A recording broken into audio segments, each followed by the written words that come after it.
뭐 하는 거야? 뉴스 하고 싶은데 왜요? 손바닥만큼도 언론 자유가 없습니까? 명백한 언론 탄압 아니냐고요?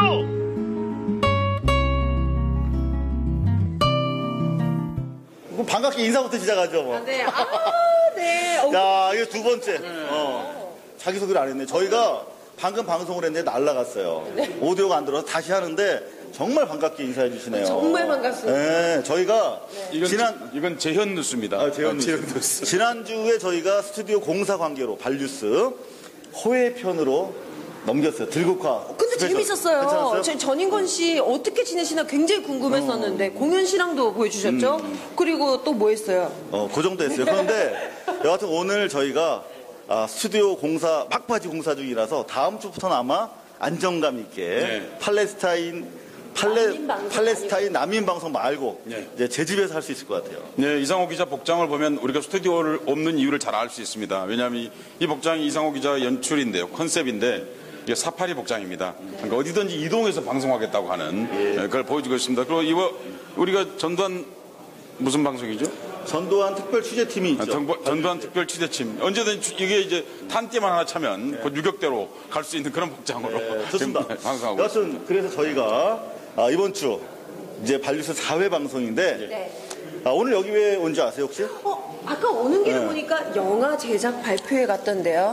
제가 또 영화 배우로서 좀 친숙하거든요. 영화 배우? 네, 저 좀 있으면 영화 개봉하니까 기대해 주시고요. 네. 네, 좋습니다.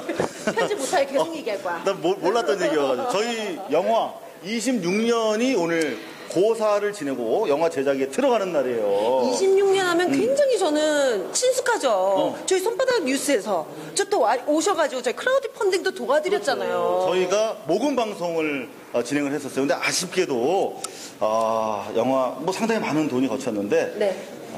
좀 일단 자초가 돼가지고 오늘 본격적으로 이제 진행이 되는데 가서 봐 누구야? 강풀 빨리 들어가야 되는데. 그래. 강풀 씨 조금. 강풀 씨 조심. 만화가 순정 만화 강풀 씨. 반갑습니다. 네, 반갑습니다. 처음 봬요. 처음 봬요. 네, 반갑습니다. 와 진짜 가빠가 좋으세요. 그지 이게 프로레슬러 김남훈 씨랑 닮았다는 얘기 안 들으세요? 네, 많이 들어요. 헷갈려하는 사람도 있고. 아니 저 안에 무슨 솜 같은 거 없으시죠? 네, 괜찮아요. 영화 26년의 원작자십니다. 강풀 씨. 정말 오늘 뜻깊을 텐데 어떠세요? 뭐 감회가 새롭죠. 이게 되나 싶었는데 그래도 앞으로도 많은 넘어야 될 산이 있지만 일단 출발을 하게 되니까 굉장히 기쁩니다. 근데 뭐 물어보실 거 있다고요? 저 물어볼 거 있... 네. 있죠. 저 진짜 궁금했던 거. 그때 저희 방송 때 원원 작자가 이상호 기자라고 했는데 그 진짜인가요? 26년의 원원 작자? 그렇게 말을 하고 다녔군요. 네. 아니 전 그렇게 말한 적이 없습니다. 저희가 그렇게 얘기를 해서 그렇다면 원원 작자가 이상호 기자인가요? 이랬는데 부정하시지 않더라고요. 저는 어느 정도 맞다고 생각해요. 왜냐면은 제가 20년을 처음 기획할 때 너무 모르는 게 많았고 한 8년 전쯤에 무작정 찾아갔어요, 형한테. MBC로. 되게 무서웠다? 쳐들어갔어요. 무조건 쳐들어가가지고 전두환을 그 당시에 취재한, 정말 전문적으로 취재한 분이 없었기 때문에 어떻게 보면 광주를 취재하신 분이 없었기 때문에 좀 많은 도움을 요청하기 위해서 갔었고 실제로 제가 20년이란 만화를 그럴 때 제일 먼저 아신 분 그리고 가장 많은 도움을 주신 분. 그만큼 영화 26년 원작부터 철저한 취재와 고증을 거친 작품이라는 얘기죠. 우리 강풀 씨가 자기 정말 만화가로서 이 시대, 사회에 정말 빚을 갖고 싶다, 이 만화로서. 그렇게 얘기를 해서 그냥 말만 하고 말 줄 알았는데 실제로 대작을 발표를 해서 엄청난 호평을 받았죠. 그때 인터넷에 연재됐죠. 다음에 연재됐던 것을 기억하는데 다음이 다운될 뻔했지. 26년이라는 만화 가 어떤 의미가 있느냐. 그러면 이건 5월 강주는 문화적으로 얘기했을 때 26년에 지금 멈춰 있다 라고 말할 수 있습니다. 사실은 강풀 작가가 한 게 그 이후로 좀 더 전진해야 하는 겁니다. 사실은요. 근데 이제 영화가 된다고 하니 참으로 반갑습니다. 만화 26년을 한마디로 줄인다면 이렇게 말할 수 있습니다. 국회도 법원에서도 그리고 헌법에서도 그리고 국민도 다 하지 못했던 전두환 한 개인 자연인을 얘기하는 게 아니죠. 강조학살을 저지른 전두환이라고 하는 사람 그 최종 책임자에 대해서 문화적으로 저격을 했다. 굉장한 의미가 있다고 생각합니다. 그러니까 이런 게 바로 예술의 힘입니다. 왜냐하면 예술은 법률보다 그런 것보다 훨씬 더 앞선다는 게 바로 이런 걸 말하는 것이거든요. 그걸 통해서 사람들은 5월 강주의 의미 그리고 우리 마음속에 있었던 해결되지 않았던 그 무엇을 해결한 것 같은 그런 성취감 그리고 그 속에서 그 여자 주인공이 이제 좌절하는 그런 모습들을 통해서 자기와 강한 동일시를 이뤄낼 수 있었던 것이죠. 그런 점에서 지금까지 우리 만화에 대한 새로운 지평을 열었다. 그러니까 뭐냐면 재미있는 만화를 그치지 않고 옛날 얘기에서 그치지 않고 현재 우리의 삶에 직접적으로 작동하는 역사를 우리의 가장 중요한 중심부로 끌어온 작가다. 그런 점에서 오늘 정말 악수 한번 하고 싶습니다. 다시 한번. 네. 저는 사실 이렇게 동생처럼 만나왔는데 이렇게 훌륭한 작가인지 몰랐네요. 다시 한번 제가 정중하게 앞으로 안 때릴게. 네, 자 일단 우리 저 강풀 씨 좀 찾고 있으니까 먼저 가 계세요.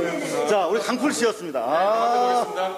네, 강풀 씨. 근데 아까도 말씀을 하셨지만 정말 이 문화의 힘이 대단한 게 저같이 그 당시를 겪어보지 않은 젊은이들도 저게 26년 만화를 읽고 이 사태의 심각성을 깨달을 수 있었거든요. 그러니까 이 영화로 인해서 지금 자라나고 있는 우리 청소년들을 포함해서 온 국민이 공감할 수 있는 그때 그 아픔을 다시 한 번 더 잊지 않고 되새김질할 수 있는 계기가 되지 않을까요?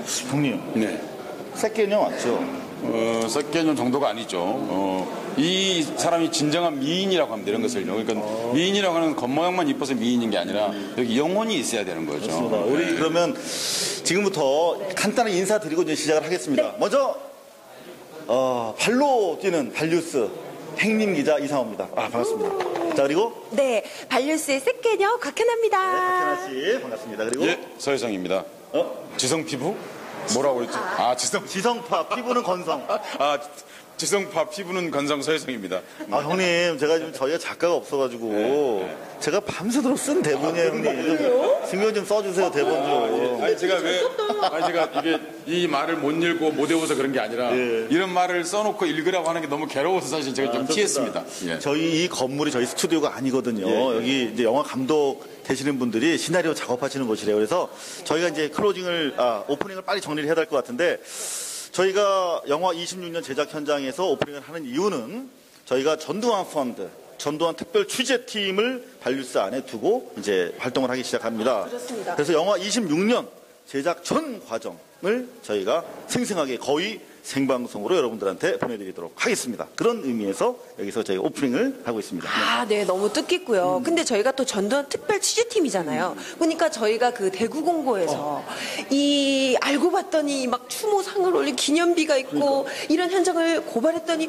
트위터상으로 보니까 그게 없어졌다는 얘기가 있더라고요. 그래서 네, 그 사실입니다. 이상호 기자 한번 내려갔다 왔지 않습니까? 저희가 내려가서 보니까 동창회에서 전두환 기념관 만든 거는 보류하기로 했다. 네. 근데 또 다른 데를 뒤져보니까 건물 중앙 현관에다가 학교 측에서 이번엔 동창회가 아니라 학교 측에서 전두환 노태우를 기념하고 있더라고요. 그걸 고발을 했더니 바로 3일 뒤에 해체가 됐다고 해서 저희가 직접 대구에 있는 현지 비밀 특파원을 보냈습니다. 바로 여러분들 이게 보이실 텐데 촬영 기술은 좀 떨어져요. 근데 여하튼 없앤 게 확인이 됐습니다. 네, 한 가지 말씀드리고 싶은 게 있습니다. 꼭 말씀드리고 싶은 게 있는데 전두환 기념관 지어도 괜찮습니다. 노태우 기념관 지어도 괜찮습니다. 독재 다시 없도록 하기 위해서 독재자에 대한 기록, 학살에 대한 기록 이런 것들을 대구 공고해서 다시는 이런 후배가 나오지 마라. 이런 의미에서 기록관, 기념보다는 그런 것이 있다고 하면 우리가 가서 얼마든지 환영하겠는데 그렇지 않은 기념관을 짓는 것은 헌법에 대한 모욕입니다. 지난주에도 말씀을 드렸지만. 근데 저 서혜성 교수님 되게 존경하는데 이렇게 가까이서 이렇게 서서 방송을 하다 보니까 담배 냄새가 어마어마하네. 형님 담배 좀 줄이세요. 꼴초. 진짜. 제가 신문에 어떤 기자가 저한테 인터뷰하면서 서혜성 담배 끊었다 이렇게 쓴 적이 있었어요. 진짜로요? 그래서 며칠간 끊었었거든요. 그런데 다시 또 피고 있습니다. 죄송합니다. 여튼 저희가 전두환 특별 취재팀을 운영하는 만큼 앞으로 땡전 뉴스 시간을 통해서 전두환 관련 소식을 샅샅이 낱낱이 여러분들한테 고해 올리도록 하겠습니다. 저희 준비한 게 오늘 뭐죠? 네, 오늘 메인 디시인데요. MB정부 치하에 양식 있는 우리 문학의 인사들이 좌파라는 낙인이 찍혀서 많은 분들이 퇴출되지 않았습니까? 예. 그런 실제로 그런 일이 있었고 뭐 김정헌 이라든지 이번에 도종환 시인 문제라든지 실제로 문화적인데도 굉장한 편견을 가지고 네. 그 이데올로기적인 내지는 정확하게 말하면 이데올로기적이라기보다는 자기를 지지하지 않은 사람들을 제거하는 그런 시도들이 실제로 있었죠. 예. 네. 그런데 저희 제보가 왔는데요. 마치 전두환 시절의 녹화 사업처럼 문학의 좌파 인사를 찍어서 자기가 제거하는 일을 했다라고 하는 이른바 청와대 비선팀에 근무했다는 제보자의 제보를 받았습니다. 이른바 문학의 좌파 제거 프로젝트 어떻게 진행이 됐는지 그 첫 편을 여러분 함께 보시죠. 한 달 전 저희 발뉴스로 한 중년 남성의 전화가 걸려왔습니다. 발신자의 공중전화 번호가 찍혀 있었습니다. 그는 누군가에 쫓기고 있는 것 같다고 했습니다. 전화를 끊고 나면 무슨 일이 생길지 모른다고도 했습니다. 아주 다급한 목소리였습니다. 자초지 우선 문화 관련 단체장들에 대한 성향 분석 자료입니다. 단체명과 지위, 성명과 생년월일, 주요 경력이 일목요연하게 정리되어 있습니다. 오른편에는 지난 정부 코드 인사 여부가 명시되어 있습니다. 제거 대상자에게는 검은색 동그라미가 둘러쳐 있습니다. 이 같은 성향 분석에 따른 문학의 단체장 배치 계획안입니다. 배치 안에 단체장으로 미리 내정된 인사들의 이름이 적혀 있습니다. 확인 결과 상당수가 그대로 배치가 관철됐거나 유사기관의 단체장으로 임명된 사실을 확인할 수가 있었습니다. 위에서 내려온 자료와 별도로 제보자 M은 문학의 전반에 걸쳐서 코드 분류, 이른바 성향 분석을 벌였다고 말했습니다. 먼저 좌파 계열로 분류된 가수들입니다. 정태춘, 안치환, 전인권, 윤도현, 김씨 등 12명의 가수나 밴드가 올라와 있습니다. 만화가들입니다. 박재동, 강풀 작가 등 12명의 이름이 올라와 있습니다. 문학계는 황석영, 조정래, 안도현, 고운, 신경림, 백낙청, 송기숙, 현기영, 김지하 작가 등 49명의 이름과 단체 직함이 적혀 있습니다. 미술계는 18명의 이름이 적시되어 있습니다. 공연 연극계는 9명의 이름이 말미에 연극 관련 상세 조사서를 별첨하겠다는 글씨가 적혀 있습니다. 제보자 M은 실제로 연극 등 공연단체 성향 분석이 이루어졌다면서 관련 보고서를 건넸습니다. 이 보고서는 모두 29개의 주요 공연단체에 대한 성향과 업계 평판이 망라되어 있는데, 이에 따라 3분의 1 규모인 9개 단체를 좌파로 분류하고 정도에 따라 단순 좌파 혹은 좌성향, 몇 개 단체는 극좌파로 분류한 것으로 나타났습니다. 이 밖에도 영진이 등 영화 관련 단체의 내부 보고서와 조계종 내 침투 좌파 현황에 대한 문건도 제보받았지만 사실관계 확인을 위한 취재를 진행하고 있습니다. 제보자 M은 이 같은 성향 분석 내용과 1차 보고서들을 취합해서 청와대 비선 보고용 문건을 작성했으며 청와대 해당 비서실을 직접 방문해서 보고서를 전달했다고 말했습니다. 모든 게 청와대 지시에 따른 것이었으며 자신은 국가를 위한 일을 하고 있다는 믿음으로 업무를 수행했다고 말했습니다. 이후 용의 주도하고 조직적으로 문학의 좌파 성향의 인사들에 대한 고립, 압박, 나아가 퇴출 작업과 지원 중단이 이루어졌으며 이는 개별적이고 자의적으로 이루어진 것처럼 보이지만 사실은 청와대의 문학의 장악을 위한 전략적 프로젝트에 따라서 계획된 것이었다고 주장했습니다. 이 밖에도 MB정부 동안 청와대 비선팀의 일원으로 활동하면서 다양한 정치 공작에 참여했다고 밝힌 제보자 M. 그러나 자신은 청와대에 배신당했다는 알듯 말듯한 말만을 남기고 떠났습니다. 어디선가 숨어 지내고 있을 제보자 M. 저희 쪽에서 먼저 연락할 길이 없어서 그에게 무슨 일이 생겼는지 확인할 방법이 없습니다. 마지막 전화의 지역번호가 033 강원도였다는 게 유일한 단서. 저희는 M의 추가 제보를 기다리고 있습니다. 이번 보도는 죽기 전에 진실을 밝히고 싶다는 M의 희망에 따라서 이루어진 것임을 밝혀둡니다. 발뉴스는 지속적인 설득으로 M으로부터 추가 자료를 확보하고 아울러 인터뷰를 성사시킬 수 있도록 노력할 겁니다. 그가 죽음의 공포로부터 벗어나 진실을 밝히는 대열에 나설 수 있도록 시청자 여러분들도 함께 해주시기를 바랍니다.